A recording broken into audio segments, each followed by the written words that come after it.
Help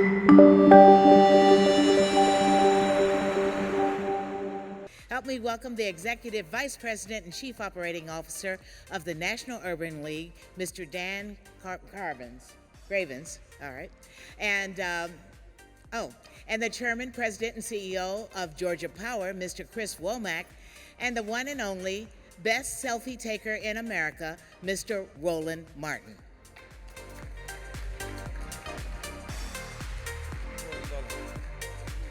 Appreciate it. I don't know. Y'all sit down. Which ones you want? They gave us a list on how to sit down. Y'all sit down when y'all want to sit down. Why don't you take the middle, man? We grown ass men. Sit down. Anyway, they got rules. Y'all sit here. Go to the far left, the far right. John got everything scripted.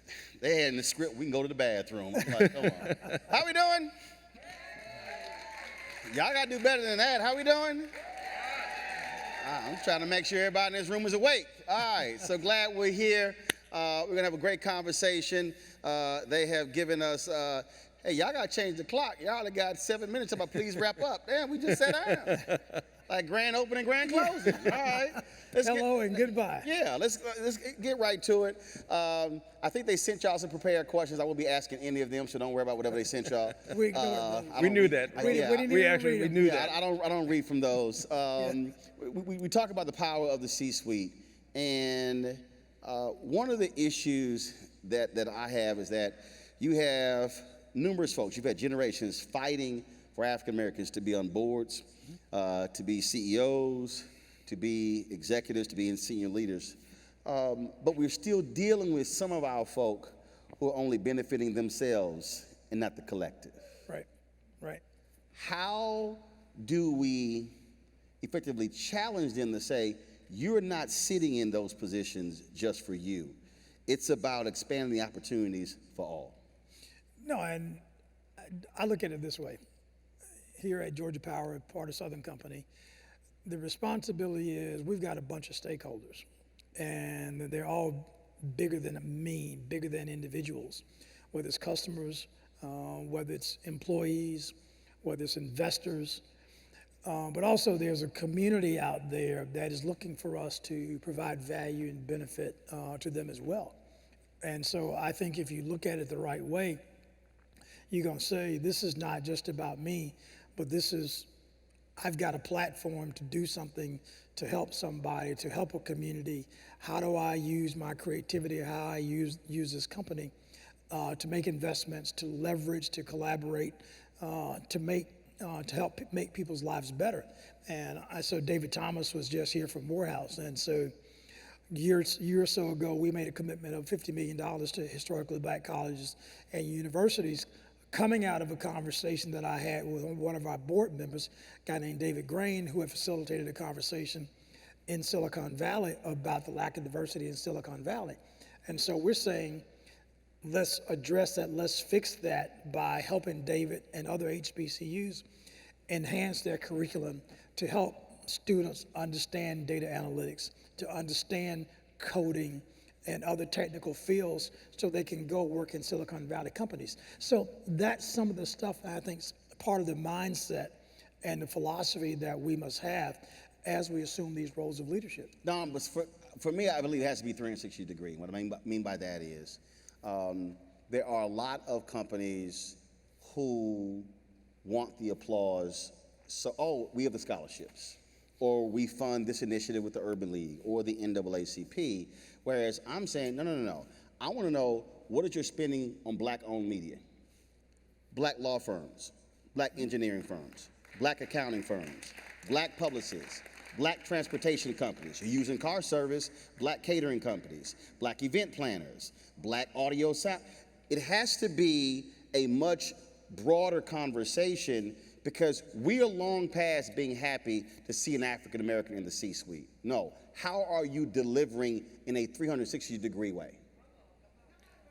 Well, Brother Martin, I said this at the Urban League just after the murder of George Floyd. What we have seen is that many corporate citizens had an inflection point. Some of them are people who have given money to the Urban League and organizations like the Urban League for generations. And to those people, we've said, thank you, we will continue to do the good work. Some, it was an awakening for them. And all of a sudden they came to us and said, we want to do more to help the Urban League. What I've said to those companies is, I hope that it's not a flash in the pan, a one-time giving. I hope that it is the end to corporate philanthropic redlining, because that's what it has been. Organizations like the Urban League and others, we've been trying to do this work for many, many years. We have been asking for diversity on the C-suite level for many, many years, and some of that has been met with no, and just pure racism and get out of our face. Some of it has been met with, well, here's some money, go do something good in your community. But we're not gonna tell you how many blacks we have on staff. We're not gonna tell you how many black businesses we do business with. And what we are saying to them, what I am saying to them is, one without the other is not good enough. It's how we've gotten to this point in our nation's history. To your point, we can't just count on black folks to fix black folks' problems.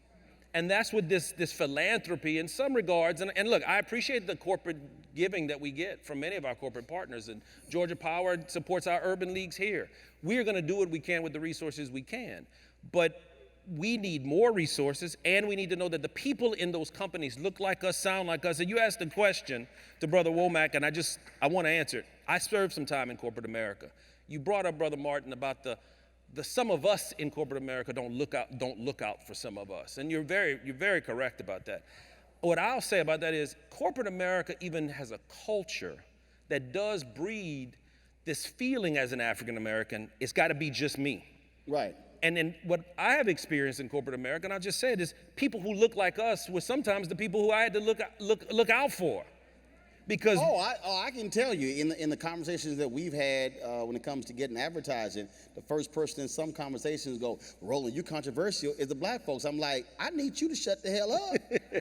Because y'all ain't got a problem spending money on MSNBC and Fox News. Are you calling them controversial? No, I'm just being honest. And so, see, this is, it's an uncomfortable conversation for a lot of us, because what happens is we say, well, we don't want to criticize somebody. And Chris, I know you felt it, but here's the deal. If I'm in your position, you should be saying, no, challenge me to do what's right. Don't just sit here and say, well, I don't want to see nothing about the, look, I had a lot of people, Obama got mad at me when he was the president. Yeah. And I told him and his people, I said, y'all thought I was joking before the election, huh?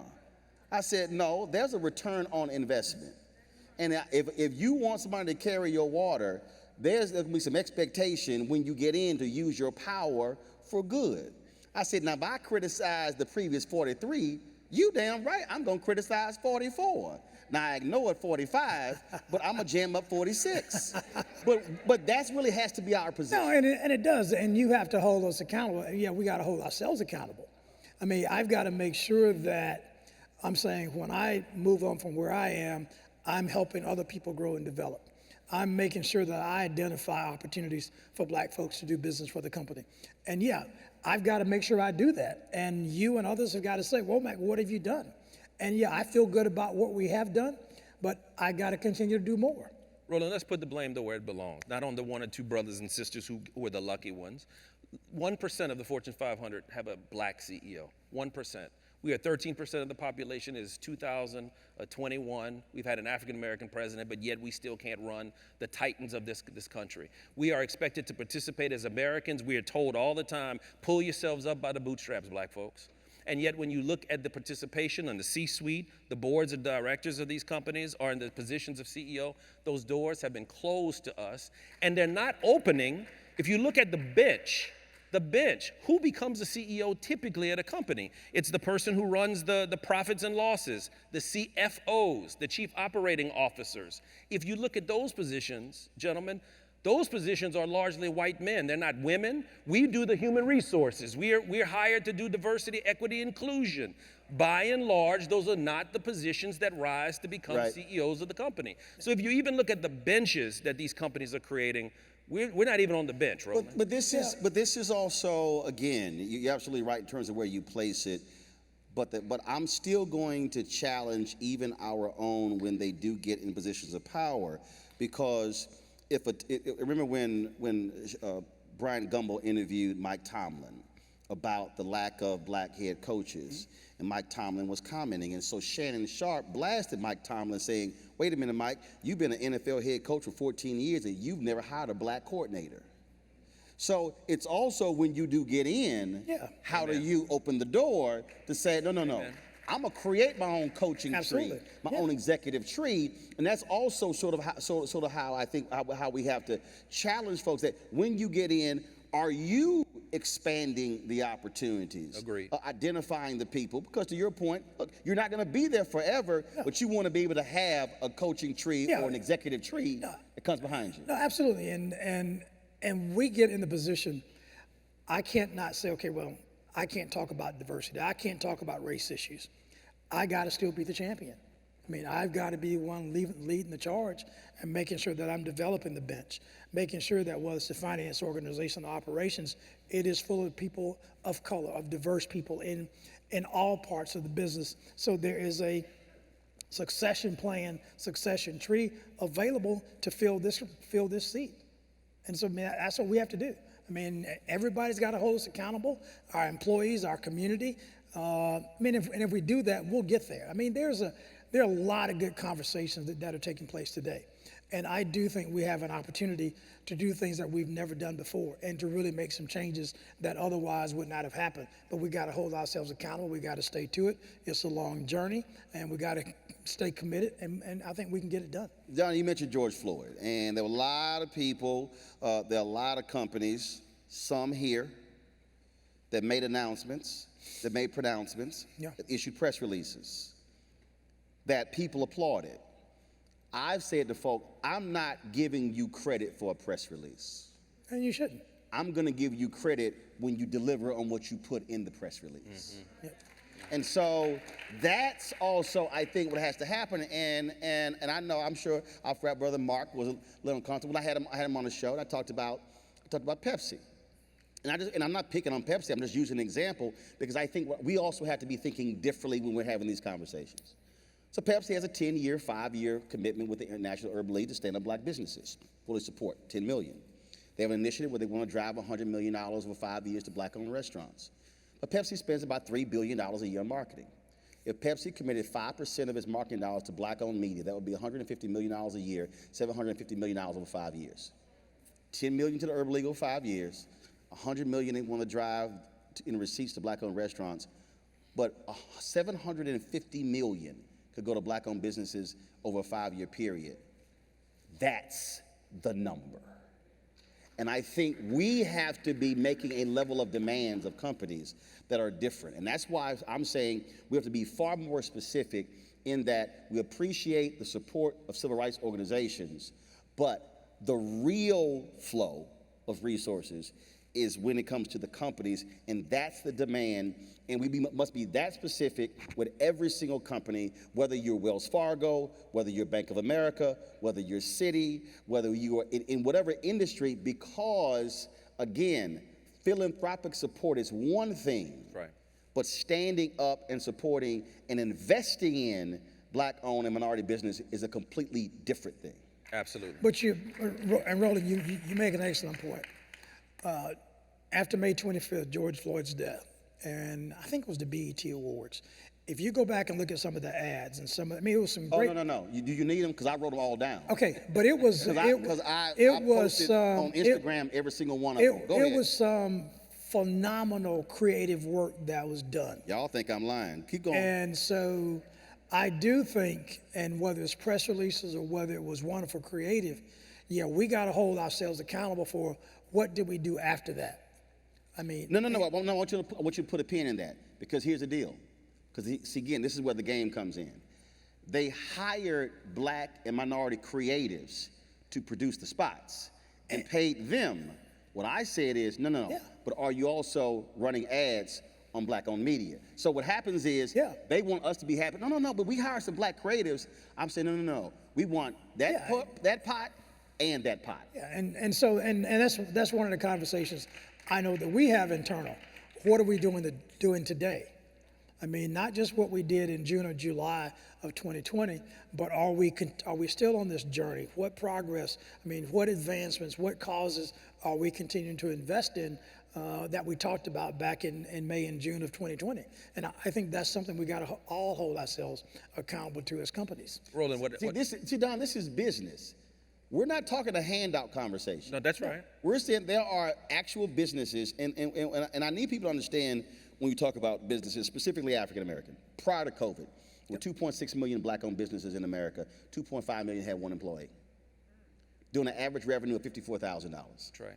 So the problem is we really only have 100,000 black-owned businesses. Right. That have employees, that have capacity to really. They have more than one employee. That's right. So you can't even break down how many of them have 2 or 3. Right. When I launched my show 3 years ago, the day I launched, I was in the top 5 percentile of black-owned business employees.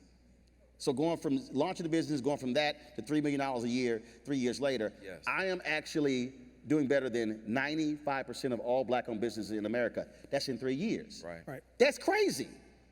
So it's a capacity conversation that has to happen. And companies, when we talk about C-suite, we talk about who you're doing business with, the challenge has to be there. And then we talk about whole accountability. No. What is it this year? What is it next year? Yeah.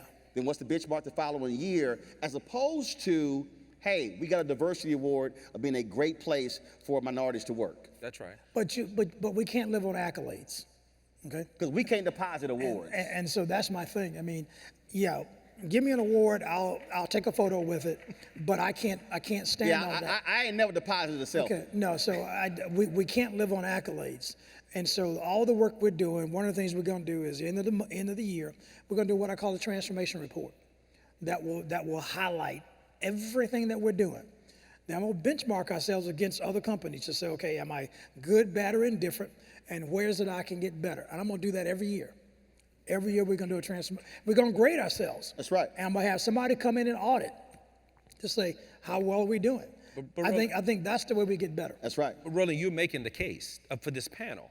The reason why things are the way they are is because we don't have people who grew up like we did, know people that we know, go to church where we go, know that black businesses are very small businesses. And so if those people don't work in the businesses, they don't sit in the C-suite, they don't have a chairman and CEO like this gentleman, they just don't know. So a lot of that conversation, that frustration that I hear in your voice, we feel it, we live it, is that PTSD of being a black American until we diversified the C-suite. We're really speaking in a vacuum, and so that is the reason for this panel today. Is you're right. You bring up we can have both. We can have philanthropic, but we need supplier diversity. But if no one in that room understands anything you and I are talking about today, or Chris is talking about today, it doesn't happen. Well, and the thing is, one of the things that we are, and I get it, I understand, and we're afraid to. A lot of us are afraid to call folks out, to challenge folks. Martin Depp has a great book about Operation Breadbasket, 1966, 1971, that created the opportunities for many African-American businesses in Chicago. That was really one of the lasting things of Dr. King, and the idea came from Reverend Leon Sullivan. And I had a friend, he said, Roland, do you have to be so aggressive in calling companies out? Yes. And I had another friend who said, well, can you do this quietly? I said, show me how that's worked for me so far. See, at some point, you have to get some people's attention by alerting their customer base who's not doing business with us. And if anybody say, that's not me, all you should do is go to April 3rd, 1968 and listen to Dr. King's speech from Mason Temple in Memphis, where he specifically said, in the speech, Jesse, what do you call it? Redistribute the pain. And what has to happen is, and I'm not saying this requires launching massive boycotts of companies. I'm saying we can knock 1, 2, or 3 points off your market share, and some folks probably will then lose their job. Because at some point, and see, I'm not, and I get that things take time. Here's the deal. I'm not interested in waiting. I'm 52, okay? We don't know how long we all got. I'm not interested in a 30-year conversation. Yeah. No, I want to know, change it in 3, 2, 1. Capacity is here, opportunity is here. You got to have folks who are simply willing to do it. And I think we're just going to be a lot more aggressive in making that demand. Yeah. No, you do, and make the ask. Don't be afraid to make the ask. I mean, don't be afraid to have the conversation. And not the small ask. And not the small ask. I mean the big ask. Yeah. Okay. I You mean, didn't say maybe, the big ass. Yes. You said the big ass. no, I didn't want to say that because we're being recorded. But you almost said the big ass. No, I did- said it. Go no, ahead. No, but Because I have no problem asking for all of the money. But make the ask and engage in the dialogue. I do think, and I understand exactly what you're saying. I do think companies now are in fact more sensitive than they ever have been to these issues. Yes, we got to keep the conversations going. We got to make the ask. We got to follow up to see what has been done. Apply pressure when Apply necessary. pressure when Right. necessary. I mean, because I do think things are different now. And the thing I say to our company, and I say to all of us, we have this wonderful moment in time. That's right. Roland, you brought up something. We have this wonderful moment. We can't let it pass. And so, we can't let it go by. But on the moment, Reverend Barber's been calling it this year, and I've been with him as well. This literally is the third Reconstruction. Mm-hmm. And both the previous two Reconstructions, they were about changing laws with civil rights, but the one area where they failed was economics. Economics, yeah. This has to be Now is an the time. economic Yes. change. Now is the time. Yes. You know what, when and you and I are in the same age group, Roland, when we saw George Floyd, we had to explain to our children, to our teenage, and I've got two 20-year-olds, what we put up with in our generations, our children are not willing to put up with that stuff anymore. And you're right about it has to stop now. There is no more time to wait. My children kept asking me why. And I had no responses to the why other than that's just the way it's always been. Yep. And I started to even feel like a deficient parent, Right. as a deficient black man. When I had to look my children in the face and they said, but why does it have to be that way? We know better. We're better than we've ever been. We're more educated than we've ever been. We've been through this before, Daddy. Yep. Why? And so to your point, Roland, we can't wait anymore. It doesn't have to be that way. And I think that in what we're seeing, and I'll be honest, the reason I think you saw the corporate response wasn't because black folks were protesting, because they saw a lot of white folks protesting.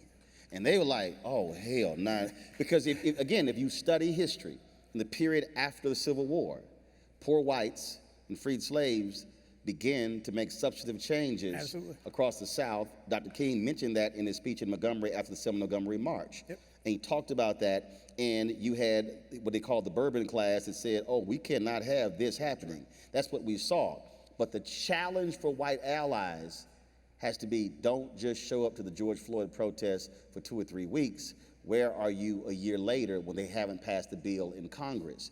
That has to continue, and it has to be continuous inside the companies as well if we're going to see the kind of change in C-suites as well as when it comes to the companies. Final comment. Now is the time, and to your point, we also have to make sure that our white friends of goodwill, not let them be silent.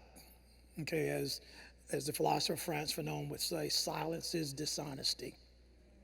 We cannot let them be silent. Now is the time. Let's not miss this opportunity.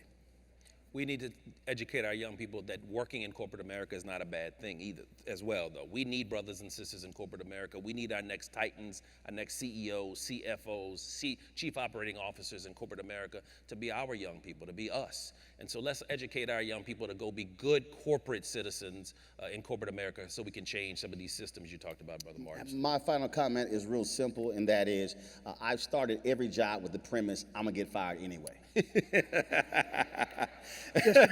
Just a matter of time. So you can be the model employee who shows up work early, who stays late, and then when you get laid off, now you at home and you mad as hell. Because you like, damn it, I did everything right, and I don't have a job. Whereas me, I'm gonna say what the hell I need to say while I'm there, and if y'all get rid of me, I'm at home going, hell, I said everything I need to say while I was there. There's some people who are parking lot militants, and there's some people who use their voice on the inside of the company. Yes. I dare say, and we all have different styles, but it's very simple.